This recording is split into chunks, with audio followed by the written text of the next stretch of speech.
to our November Greenwood County Democratic Party breakfast meeting. For those that don't know me, my name is Bill Kimler. I'm the chair, but I think I know most of you. Before we kick things off, of course, we want to start with our Pledge of Allegiance, but before we do that, I want to recognize a very generous donation made by two of our members. These two flags that we have in front of us belong to the party now. They were donated by Robert and Ken Headley Downs. They went and purchased them and donated to our party for use wherever and whenever. So we're very grateful for that. It feels official to stand behind these two flags, you know, like I'm giving a press conference or announcing a run for presidency or something like that. This is just cool. So thank you to Robert and Ken. If I could have everybody rise, if you're able, and we'll say a Pledge of Allegiance. As you say the Pledge of Allegiance, I would like you to put, as usual, special emphasis on the final two words. I pledge allegiance to the flag of the United States of America and to the republic for which it stands, one nation, under God, indivisible, with liberty and justice for all. Thank you. I would also like to move into a moment of silence, please. This is a time you can offer up a prayer of thanks or for somebody else. Reflect in gratitude for the wonderful things in our life, or maybe just a couple seconds to clear your minds. So a moment of silence, please.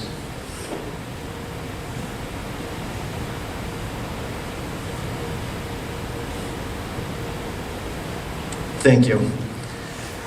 Well, first, I want to welcome everybody. I want to start by saying a special thank you to our Breakfast Club, the dedicated group of individuals that put the food and everything together. Raise your hands, Breakfast Club. Well, thank you. It was horrible to say this, but we were up at the crack of dawn, which isn't that impressive considering dawn didn't arrive till 7:30 this morning. But we've been up since the crack of dawn to get this together, and so we thank you very much for contributing the food and getting things set up for all of our members. I want to introduce you to this room. This is not where we normally meet. The restrooms are in that hallway to my left, to your right. And then in the back is a materials table. If you are needing some handouts, some information, some brochures about the party, voter registration forms, you can register to vote now as long as you turn 18 by election day of next year. You can register to vote and get that out of the way. Or you can even take some literature to hand to others you think may be interested. Nothing would make me happier than to see that information table wiped clean of materials by the time we wrap up today. So that would make me happy to know all that information is getting out there into the world. So I want to do some recognitions here. I see some new faces. Please raise your hand if this is the first time you've been to a Greenwood County Democratic Party breakfast meeting. Raise your hand. I see 1, 2, 3, 4. Well, thank you, everybody. Welcome. Give them a round of applause for showing up. And please make a friend. Take some time to walk around afterwards, get to know them, say hi. We are the friendliest group in all of Greenwood County, I assure you that. So we welcome you to our get-together. Do we have any elected officials in attendance with us today? Okay. I was hoping that maybe one or two might stop by, given the big event next door, but some said they may drop in later. I would also like to take a second to recognize those who came in from out of town. Anybody here not from Greenwood County that made the long haul? Hello, where'd you come from? Good comment, Bill. I'm from McCormick. From McCormick County. She is with the McCormick County Democratic Party, and we communicate all the time on Vote Builder and other things where we're email buddies. So thank you for coming all the way out here to visit with us this morning. And then finally, I would like to recognize the fact that it is Veterans Day next week, next Thursday. Raise of hands if you have served in our military. Oh, that just warms the heart. Thank you so much for your service. That is wonderful. We're doing a special project where you wanted to recognize Veterans Day, and we wanted to personalize it. So we got this idea to interview some of the veterans within our Democratic Party here and hear their words, get to know them a bit, learn where they served, learn how it changed their perspectives. Conducted a number of interviews yesterday, and I want to make this a tradition every year. So I'm going to put together a video montage, and then on Thursday morning of next week, publish it on YouTube, put it out in email, share it on our Facebook page, Instagram page, get it out there for everybody to see. I have a very rough cut of it now, very short, just to give you a taste of what it looks like. Are you interested in seeing it? Yeah. I think so. Let's do that. Did I hear some no's?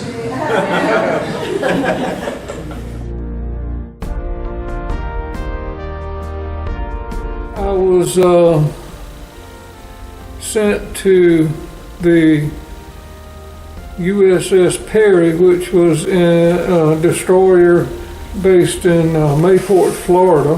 When I first went on board the ship, I thought everybody was a stoner because they were going around with great big smiles on their faces. I couldn't believe that you could be in the military and be so happy, but they just found out that the Perry had been permanently disqualified for Vietnam duty. Most of my mind, Germany. Really? Germany was another world. When the back of the plane opened up, and when we started convoying to get to the location we was at, and we stayed in some of Hitler's old barracks, and it was the corridors was wide, real wide, that the soldiers can march down through there. It was cold, wet, because I was there in the wintertime.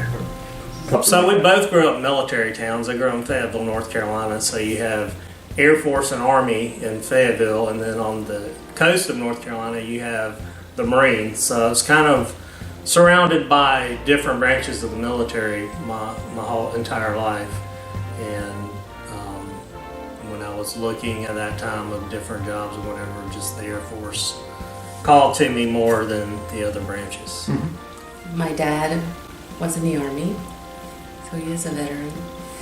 And he always told me that if I was going to join a branch of the military, just to do the Air Force. I was a junior at Temple University in 1967, in October as a matter of fact, and I came home for some reason, and my sister asked me, "Did you get my letter?" And I said, "What letter?" She said, "You've been drafted. You have to report for induction in about 2 weeks." So next thing you know, I withdrew from all my classes, and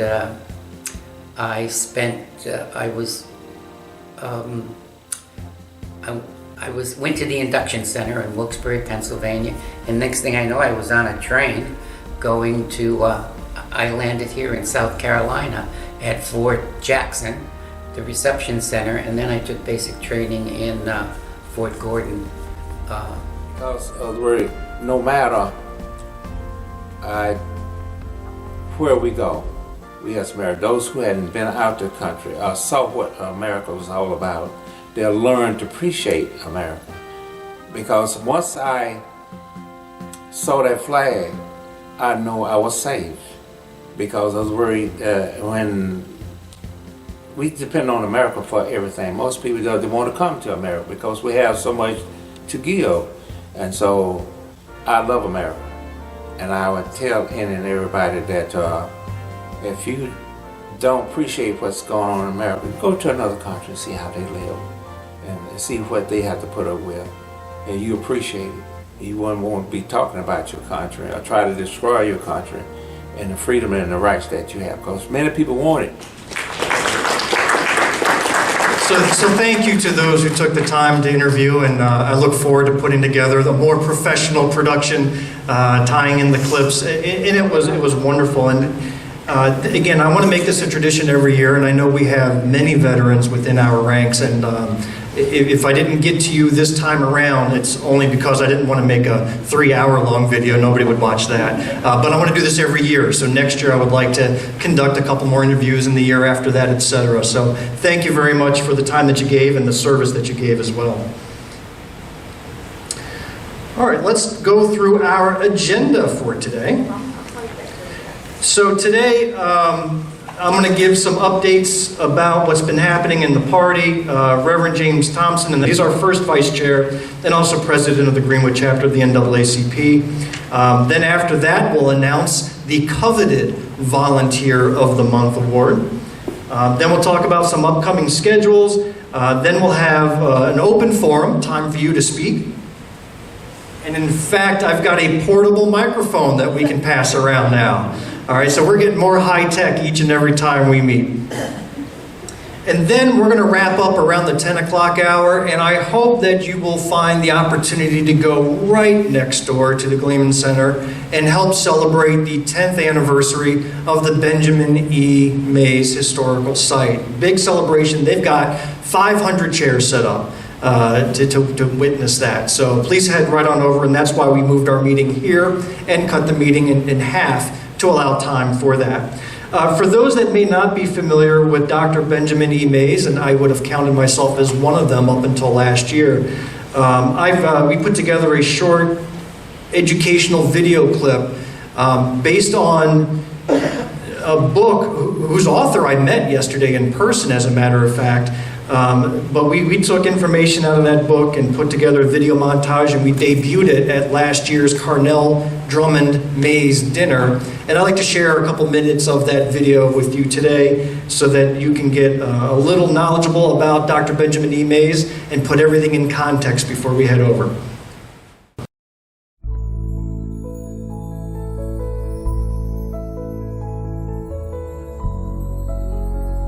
In recent years, there has been a growing recognition of the importance of Dr. Benjamin Elijah Mays in helping shape the soul of America, bridging the long road from post-slavery Reconstruction to the Civil Rights era of the 1950s and 60s. Born in 1894 to former slaves in Epworth, South Carolina, young Benny Mays knew he had a calling in life outside of the family cotton farm, where violent racism was rampant despite decades of progress since the Emancipation Proclamation.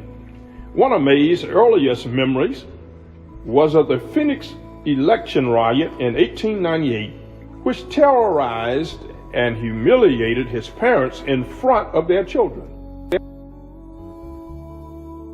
The Black Baptist Church served as Benjamin Mays' anchor and launching pad to a lifetime of intellectual and theological pursuit.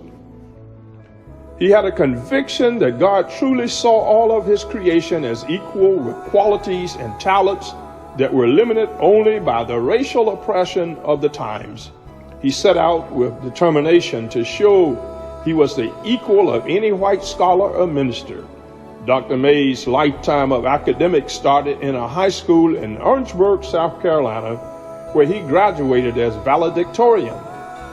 From there, he went to Bates College in Maine to demonstrate that he could compete with the white students in the North. His journey continued as a teacher at Morehouse College in Atlanta, postgraduate work at the University of Chicago, executive secretary of the Tampa Urban League, national student secretary of the YMCA in Atlanta, and dean of religion at Howard University in Washington, D.C. In 1940, Dr. Mays accepted the position of president of Morehouse College, where he remained until his retirement in 1967. After a trip to India in 1936 as a delegate of the YMCA, Mays met with Mahatma Gandhi and wholeheartedly embraced the practice of nonviolent resistance. He spread this message among his students, where the seed found root and grew in the anti-segregation movement of the 1950s and 1960s. It was at Morehouse that Dr. Mays mentored many young African American students, the most famous being Martin Luther King Jr.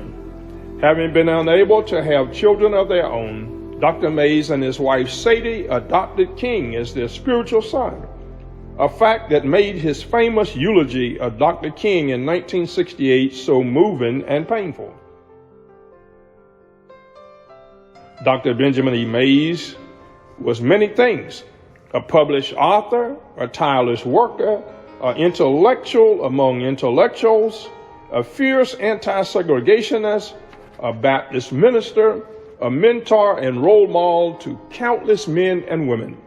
But first, before all of that, he was a child of Greenwood County, and even with statues and schools named in his honor, it will never be enough recognition for the imprint he left on the soul of our nation.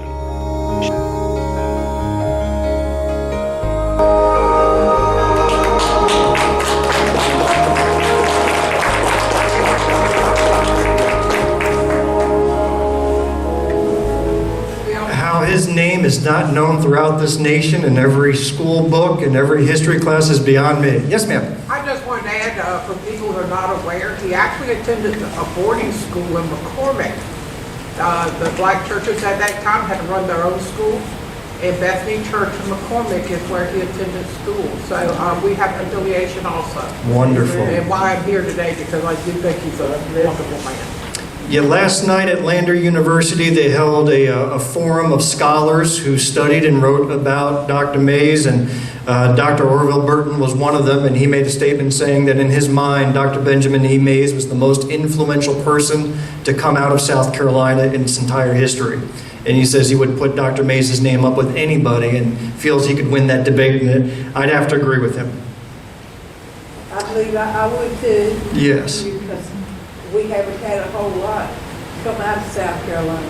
That's right. That statue.